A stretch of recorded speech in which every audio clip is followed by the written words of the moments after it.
Calaroga Shark Media. From Washington, D.C., where dementia is the word of the day, this is Ballot. That's right. And, I forgot what I was going to say.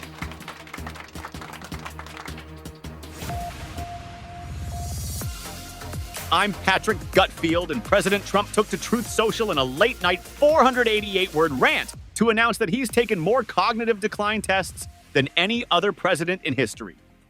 And he's very proud of this fact. Most presidents brag about their legislative accomplishments or diplomatic victories. Trump's out here collecting cognitive tests like they're Pokemon cards. In the Post, Trump revealed he's aced 3 Montreal cognitive assessments, which, for those who don't know, is a test designed to screen for early dementia or mild cognitive impairment. So the president's major achievement is repeatedly proving he doesn't have dementia. That's the bar now. He wrote that he took the test in front of large numbers of doctors and experts, most of whom I do not know, which sounds less like a medical exam and more like a game show. Trump explained that few people have been able to ace this examination, and in fact, most do very poorly, which is why many other presidents have decided not to take it at all. That's one way to spin it. Another way is that most presidents don't feel the need to repeatedly prove they can remember 5 words in a row. It's a different approach to leadership. The president first took the test back in 2018 after specifically requesting it from his physician, Dr. Ronnie Jackson, to head off concerns about his mental fitness. He scored 30 out of 30, which prompted Jackson to declare him fit for duty. A score of 26 or above is considered normal, so Trump essentially got a B+ on a pass-fail test and threw himself a parade. During his second term, Trump took the test 2 more times, once in April and once in October. After the April test, he couldn't recall any specifics about it. It's a pretty well-known test. Whatever it is, I got everyone right. Nothing says sharp memory quite like not remembering what test you just took. Following the October exam, Trump said he found the test very hard and challenged Democratic Representatives Jasmine Crockett and Alexandria Ocasio-Cortez to take it and compare results. He told reporters on Air Force One, "Let AOC go against Trump. Let Jasmine go against Trump." Yes, the president wants to settle political differences through cognitive testing. Forget debates. Let's do memory games. First one to forget where they parked their car loses the election. Trump also underwent an MRI during his October physical, initially telling reporters he had no idea what it was for. The White House later claimed it was a preventative measure due to his advanced age, which medical experts called suspicious since there's nothing standard about that scan. So either it's routine or it's not, but we're going with don't worry about it. Meanwhile, medical professionals and Trump's own family members have expressed concerns. Dr. John Gartner, a psychologist and former Johns Hopkins professor, told reporters Trump was displaying clinical signs of dementia. Trump's niece, Mary, compared him to his father, who had Alzheimer's for a very, very long time. There are times I look at him and I see my grandfather. I see that same look of confusion, which is a rough family assessment.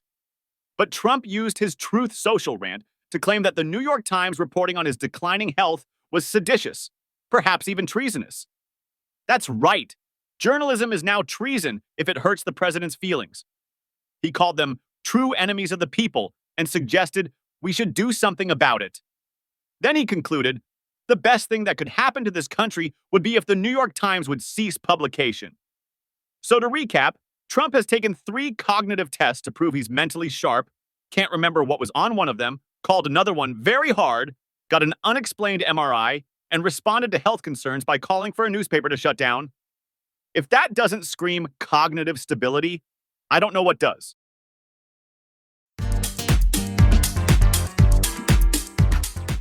A drone tried to deliver steak and crab legs to inmates at Lee Correctional Institution in South Carolina. But guards found the package first. The South Carolina Department of Corrections announced the seizure on social media with the hashtag Contraband Christmas, which is either very clever or deeply sad depending on how you feel about puns. The illicit meal included a raw steak still in grocery store packaging, crab legs, a tin of Old Bay seasoning, plastic baggies of marijuana, and a couple of cartons of cigarettes. So somebody out there was planning the fanciest prison dinner since the Shawshank Redemption.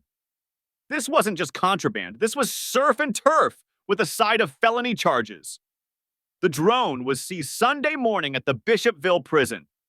Authorities said they're investigating and no arrests have been made yet, which means somewhere out there is a very disappointed inmate who was promised a steak dinner and got nothing. That's the real crime here. Prison spokeswoman Christy Shane said, "I'm guessing the inmates who were expecting the package are crabby."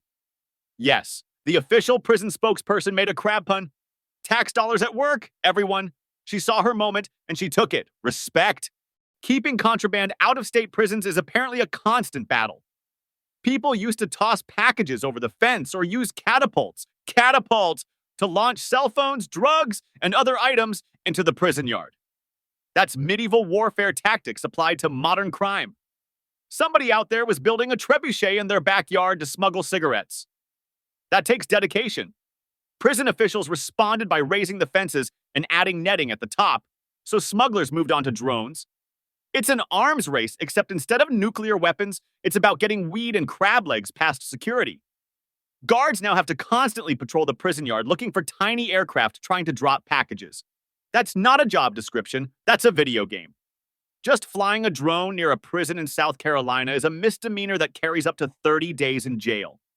Dropping contraband into the prison is a felony that can land you behind bars for 10 years. 10 years.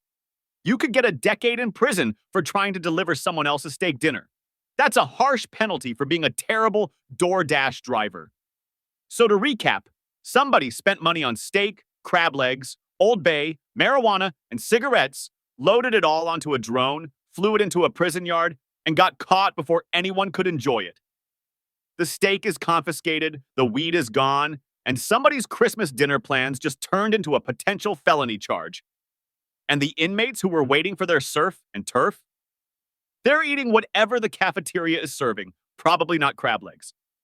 Portions of today's show were made with the help of AI.